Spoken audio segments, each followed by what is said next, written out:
Hi, my name is Whitney Whitehouse, and this is my 1989 GMC Vandura. I live in this full time with my dog, Jasper, who's laying back there on the bed. Okay, so let's start with a tour. First things first, on my doors, so when my doors are open, these are kind of on the outside, I have some nice netted storage baskets that hold a lot of Jasper's stuff. So I have some food and water bowls, his leash, his harness in here, so these are easy to access and grab and go. And then on this side, I have a nice little Carhartt. This is actually supposed to be for beer, I think. It's like a beer belt koozie, but I store my Bluetooth speaker in there so that the music can be heard from the outside and the inside. Seats that came with the van, this is one of the original things that I did leave in here is the seats, and the back of it comes with a really nice kangaroo pouch that actually stores a lot of stuff. So I put like purses and bags on the back. I have my bear spray here just in case you open the door and there's like a bear outside, you never know. I've got my axe here for cutting firewood. I have the actual entire manual on the van. This is a really cool thing to have. If you live in a van, I completely suggest that you buy the manual for it. I use that more than I'd like to admit. So yeah, the back of the seat provides a lot of great storage that I never thought I knew I needed, but I love it. So when I first built out the kitchen for the van, I actually built a drawer for the fridge over here underneath my stove, but I realized that the fridge fits perfectly in between my front seats, which opened up a bunch of storage in the back, and I can grab snacks while I'm driving, so it's a total win-win. I love this location for the fridge. The seats really provide a lot of great storage. Underneath this seat, I keep my shoes and Jasper's dog bowls. Over here, I have all of my reusable bags. Somewhere back there is my lug nut wrench for my tires because there's nowhere else to really put it, but it fits back there perfectly.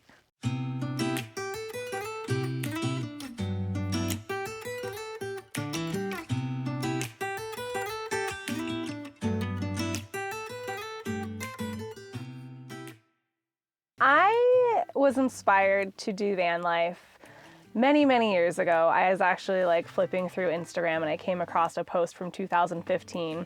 And it was along the lines of, if I weren't paying off student loan debt, I would be traveling the country in a van. And for the longest time, my student loans were what kept me from doing it because I knew that I needed to make a certain amount of money every month to be able to pay off these student loans. And really for me, van life was about traveling and not just living in a van.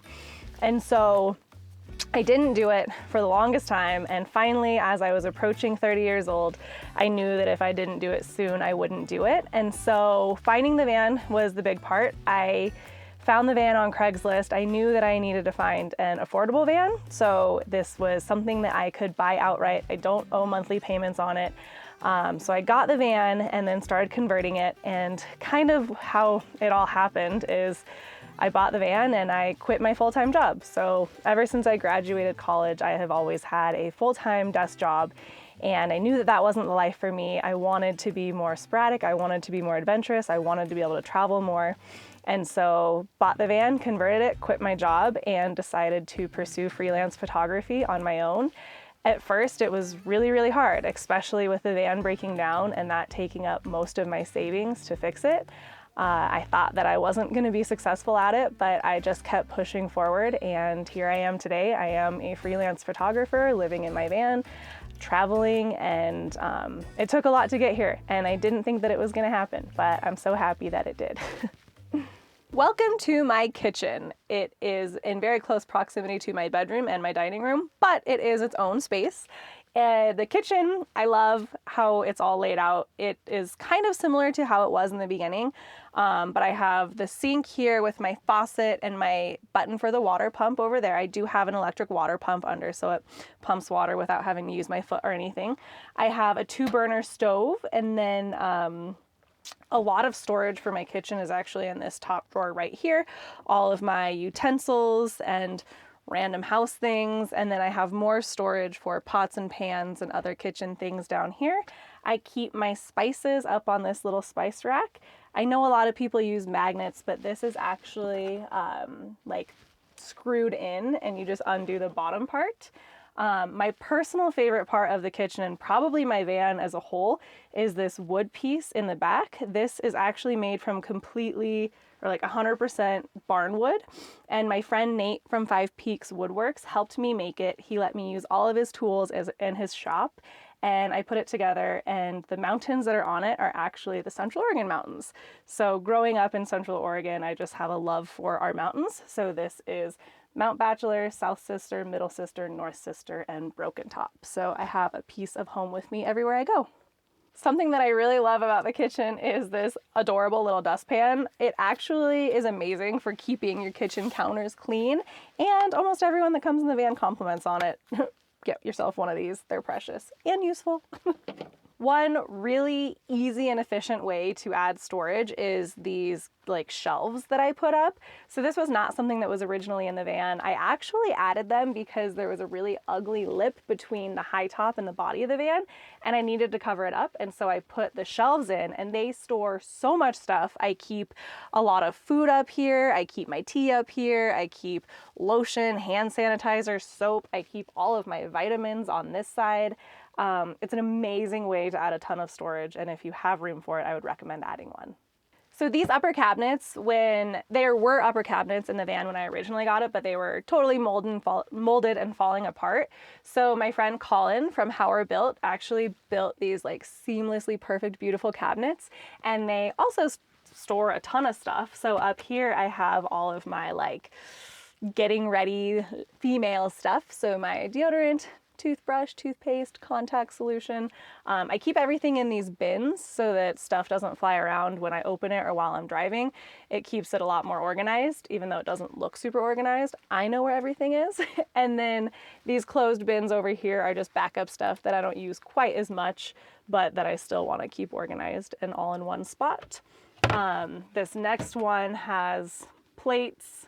Most of my food is stored back here. The cutest little bag clips in the world that are great for when you want to close a bag and keep it closed. And then back here, more food. I love food. So I have a lot of food storage in here, probably more than one person needs. But when I have other stuff like towels and maybe like yard games, I also keep them back further in the back where you can't really see them, so I don't need to access those quite as much.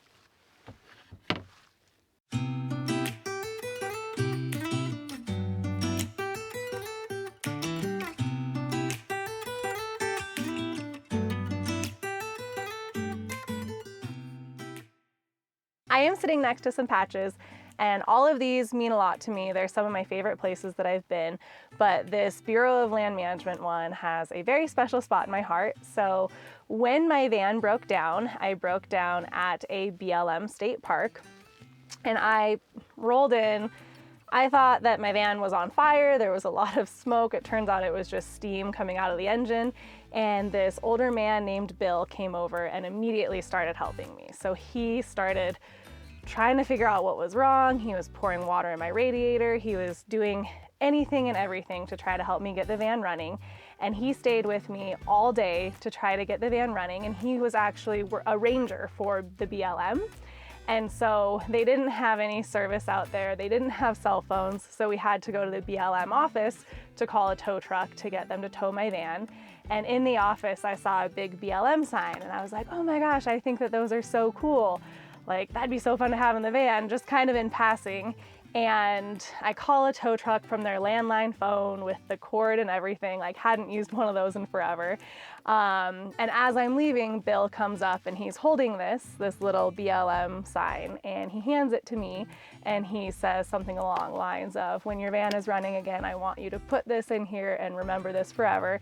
So that was like a really special moment to me. Van life is so much about who you meet along the way and the people that help you and add to your story, and the people who help you get back on the road and moving again, because breakdowns are an inevitable part of van life, and so that'll always have a really special spot in my heart.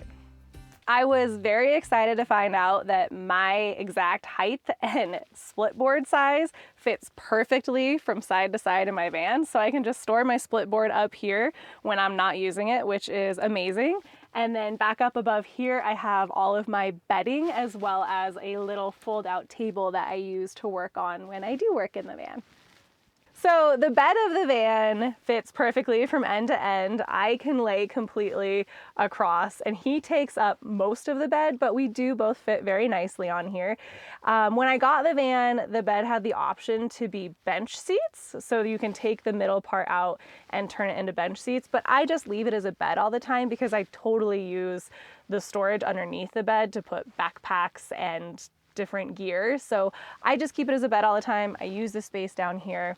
And then underneath the seats of the bed, on this side, I have my entire solar setup. So I have my solar battery, my inverter, and my charge controller. And then I also installed a little diesel heater, which is wonderful for the winters. I could not recommend diesel heaters enough. And then on the other side, I have all of my tools and a 20-gallon freshwater tank, and that is what goes to the kitchen and runs out of the faucet.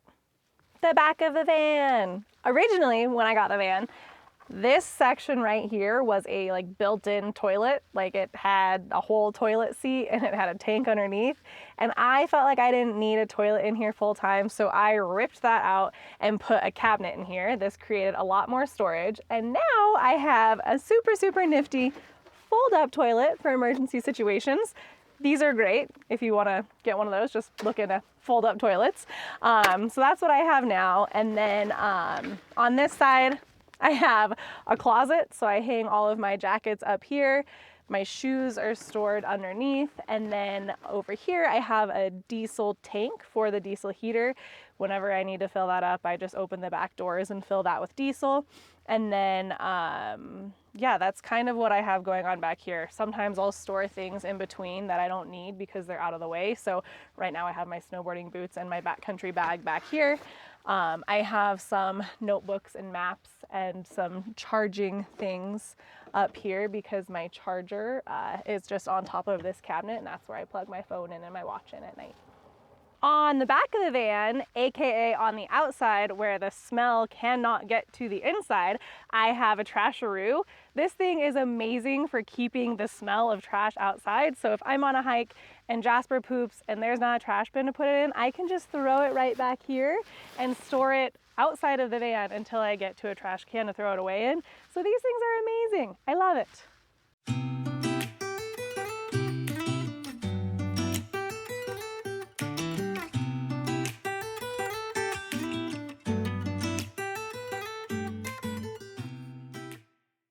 Some advice that I would give to someone else considering van life, and I guess more specifically women solo van lifers who are considering trying this that are maybe afraid to, is that, taking the first step is huge. So I was looking at vans every day on Craigslist for probably 2 years before I found one and made my decision. But once I did, I was committed and I knew that that was what I had to do.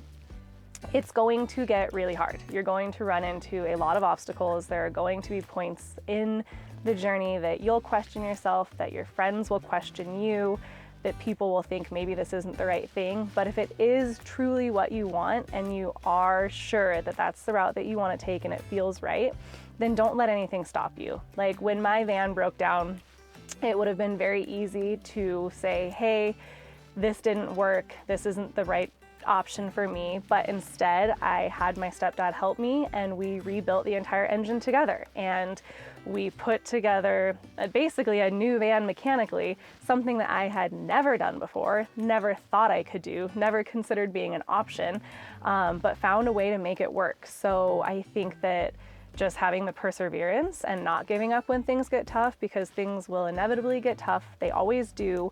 But you're going to learn a lot about yourself through it. So I would just say having the perseverance and not giving up when it gets tough and not feeling down when things don't go exactly as planned. Like, that's part of the journey. Like, some of my best experiences and some of my best stories are from when things at the time seemed like they were going totally wrong. But in retrospect, those are some of the best moments that I've had and some of the greatest learning experiences. So as bad as it seems at the time, don't give up, keep trying, it will be worth it. At least that's what I say. Thank you so much for joining on the tour of my 1989 GMC Vandura. I'm so happy that I was able to give you guys a little tour of my home on wheels. You can find me on Instagram. It's at Whit Whitehouse, WHITWHITEHOUSE. And there you can find my website and my email address, or send me a DM on there. I love making new friends, love meeting new people, so don't be shy. Feel free to reach out.